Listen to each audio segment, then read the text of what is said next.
aquest bloc, sisplau, impossible. guardin-se coses pel final, coses que poden dir al final. Si són d'aquest bloc, com les podrem replicar? Bé, escolti'm, farem un esforç. 10 segons, senyora Tura, 10 segons. Me n'alegro molt que el senyor Cañas hagi dit que hi ha serveis públics, perquè ho havia negat al principi. Segon, estic cansada que la senyora Ortega vagi dient pobrets aquells que reben una herència i no poden pagar l'impost. Estem parlant d'herències superiors a 2 milions d'euros. Mai més això de pobrets. D'acord, escolti'm, insisteixo, si tenen temes que hagin quedat oberts, tindrem un torn al final com perquè els puguem recuperar tots. Hem d'entrar en un altre tema que interessa molt als ciutadans i és com superar el repte de l'Estatut. Quin estatut tenim i a on anem amb aquest estatut. Comencem per aquí. Senyora Ortega. Bueno, doncs tenim un estatut que va retallar la sentència del Tribunal Constitucional, però a més tenim un estatut, primer, que no s'està desplegant, primer que no es compleix. La Cambra de Comerç, no ho diu Convergència i Unió, la Cambra de Comerç, l'altre dia posem en evidència que l'estatut no es compleix, per una banda. Per una altra banda, no es compleix perquè la disposició addicional tercera, que és la que marca les inversions, la xifra d'inversions que ha de fer l'Estat a Catalunya, doncs no es compleix i en aquest moment hi ha un deute de 2.755 milions d'euros. Número 1. Número 2. S'ha fet un desplegament pobríssim de l'Estatut. De les 40 transferències se n'han fet traspassos, se n'han fet 5 i 6 estan a mig fer. Doncs també segurament aquesta submissió del tripartit al govern de l'Estat ha fet que en el moment, sí, ja pot riure, ha fet que en el moment de defensar un sistema de finançament, que és el que marcava l'Estatut, doncs tampoc s'hagi dut a terme i tenim un sistema de finançament que és injust, que no és el que marcava l'Estatut i que a més ha resultat que no és bo per Catalunya. Tenen un minut, senyora Tura. Bé, des del nostre punt de vista, l'Estatut hem de recuperar tot allò que el Tribunal Constitucional va retallar i ho hem de fer-ho a través de que s'aprovin lleis orgàniques que modifiquin, per exemple, el Poder Judicial, a les Corts Generals, però també a través de lleis específiques aquí a Catalunya i que ja n'hem començat a fer unes quantes. Concretament, 32 lleis que despleguen l'Estatut. Hem acceptat també 20 competències, les últimes de les quals rodalies o regionals, però també la inspecció de treball, la gestió del litoral. Per tant, dir que aquest estatut no ha aixecat el sostre de l'autogovern i parlar-ne despectivament no és correcte. I, finalment, pel que fa a l'addicional tercera, que és el pes del PIB en el conjunt de l'economia catalana convertit en inversions aquí a Catalunya, en el seu percentatge, s'ha liquidat el primer dels exercicis, que és el de 2007, hi havia un dèficit de 500 euros i aquests 500 euros s'han entregat a la Generalitat perquè els destini a diferents obres que la Generalitat està fent, entre ells la línia 9. Per tant, si parlem d'aquestes coses, parlem amb precisió, sisplau. Anna Simó. Ja ho he dit, l'Estat no compleix, entre d'altres qüestions, amb la disposició addicional tercera. I d'això ens queixem i per això apretem. Però en tot cas, a mi el que em fa gràcia és que es parli de submissió al govern de l'Estat per part d'aquest govern. M'agradaria saber una sola política submisa. Però en tot cas, jo no sé si se li podria dir submissió, per exemple, a aprovar per passiva una reforma laboral tan dolenta com ha fet Convergència i Unió, tan dolenta per les classes populars del país, o presentar una esmena de suport a lobbies econòmics. Si això no és submissió a lobbies econòmics, ja m'explicarà què és. Però en tot cas, parlem del problema gros, que és que van fer una OPA federal a l'Estat, amb un estatut, i ens han dit que això no pot ser. Després d'haver passat per 3 o 4 sedassos, l'últim un referèndum de la ciutadania. I podem tenir dues vies. Una, dir, bé, intentem a veure si els pròxims 4 anys anem donant voltes i recuperem algun retalló d'això, o preguntem a la ciutadania què volen ser quan siguin grans. Ja hem passat per l'autonomisme, hem passat per un intent de federalisme. Ni l'un ni l'altre han funcionat. Posem data a la democràcia. Com més estructures d'estat, com més estat propi tingui Catalunya, millor ens anirà tots plegats. En contra del que el senyor Cornet pensa. Doncs la paraula la té el senyor Cornet, ara.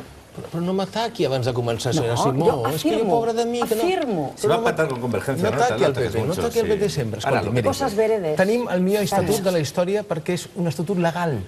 Legal. Dintre la Constitució. I això va ser gràcies al Partit Popular.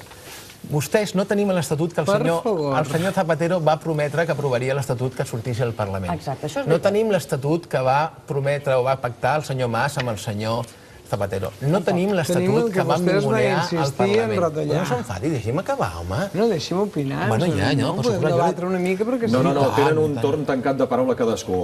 Li queden 20 segons escassament. Vagi ràpid, sisplau. Acabo. I al final, el secret quin és? Que és que tenim uns polítics que es manifesten dient als ciutadans que no compleixin la llei, amb la manifestació que van fer tots juntets, tots juntets, sí, dient que no podíem i no estàvem d'acord amb el tema de l'Estatut i que no estàvem d'acord amb el Constitucional, y después tenemos un partido que se diu Partit Popular, que por cierto, Ciudadanos no nos ayudaba en nada en aquel momento que presentamos el recurso. Pero bueno, estos son los pequeñeces. Que al final, ¿qué pasa? Tenim uns polítics que diuen als ciutadans que no compleixin la llei. Escolti'm, és molt greu, això, eh? Però quina llei? Donem la paraula a Dolors Camats, ràpidament. Molt ràpidament. El principi de la legalitat és bàsic. Sisplau, respectin els torns de paraula. Deia molt ràpidament per explicar que el desenvolupament estatutari i tant que l'hem tirat endavant. El Parlament ha aprovat més de 40 lleis, amb la majoria de les quals, a més, del cos institucional, la llei de la sindicatura, del síndic, la llei del govern, la llei del Consell de Garanties, totes elles, això sí, amb l'abstenció o el vot en contra de Convergència i Unió, perquè no era pas elles qui els impulsaven. Recordar que la sentència del Tribunal Constitucional és directament un atac al nostre autogovern. I és directament, sí senyor Cornet, és directament trencar un pacte, un acord, un pacte polític no només estatutari, sinó també constitucional, perquè s'ha encarregat una manera d'interpretar la Constitució que havia funcionat fins ara. I per tant, no ens donen més remei. Si l'Estatut no cap en aquesta Constitució, senyor Cornet, el que cal és canviar la Constitució. Però com que ja sabem que en això vostès no els podem convèncer, i posarem arguments democràtics a sobre de la taula. I l'argument democràtic és preguntar-li a la gent. És no complir la llei. Sí, és explicar-los que com que la majoria de la societat catalana està insatisfeta amb el que suposa la sentència, i així ens ho deien el 10 de juliol, i ens demanaven que, a més, amb unitat, no traslladem l'enfrontament catalanista a la societat catalana ni a la política catalana, el que proposem és un argument democràtic, que és una consulta, per ajudar-nos a canviar aquesta Constitució. Jordi Cañas. Sí, la mayoría de la ciudadanía lo que está es harta es que perdamos el tiempo en debates identitarios. Están harta de 7 años de debate estatutario. Y lo que están harta, sobre todo, es que ese principio de legalidad no se aplique. Porque no se aplica. Yo le voy a dar la razón a señora Simó. No han hecho ustedes políticas sumisas, es cierto. Han hecho políticas insumisas, permanentemente. Porque una buena parte de esas 32 leyes que han aprobado tienen artículos que son inconstitucionales, como así lo dice la sentencia. Y ahora, esta próxima legislatura, va a ser la legislatura de devolver a la Constitución esas leyes aprobadas en contra de los principios constitucionales. No ens digui que no podem replicar això.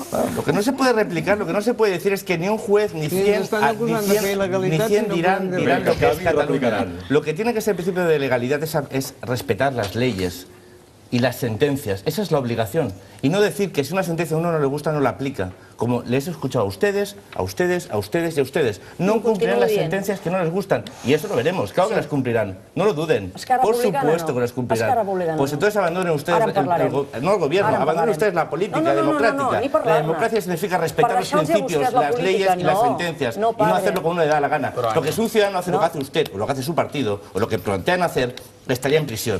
Bé, senyors, anem a fer un torn de rèpliques. Senyor Cañas, sisplau, li prego que em segueixi. Anem a fer un torn de rèpliques. Sisplau, molt curtet, de 30 segons cadascú de vostès. Senyora Tura. Jo sempre he defensat, i és així, que l'estat de dret no només els seus governants són escollits per sufragi universal, no només hi ha separació de poders, sinó que efectivament hi ha d'haver-hi el principi de legalitat, i quan una llei no ens agrada, doncs lleis canvien lleis.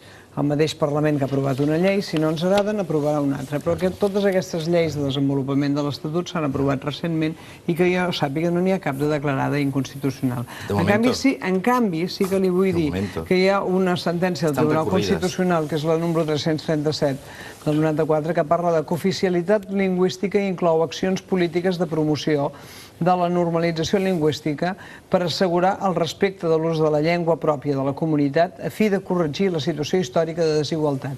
I precisament aquesta sentència, aquesta llei, vostès sistemàticament l'ignoren i l'obliden. Per tant, atenció amb l'autorització desbiaixada de la realitat. Senyora Ortega. Bueno, jo volia deixar clar primer, senyor Cañas, vostès que es pensa que està en possessió de tota la veritat. Miri, tenim una sentència d'una llei aprovada pel poble de Catalunya. Número 1. I, per tant, em sembla que això ja és prou greu. Després, nosaltres apostem pel dret a decidir, és a dir, caminar sense cap altre límit que la pròpia democràcia i que la majoria del poble... Deixa'm acabar, senyor Cañas. I que el de la majoria del poble vulgui. I en aquest sentit és on aportem el pacte fiscal català. Jo crec que la sentència ha marcat un abans i un després i ha produït un trencament entre Catalunya i Espanya, perquè Catalunya diu, escolta, sembla com si no hi capiguéssim a Espanya.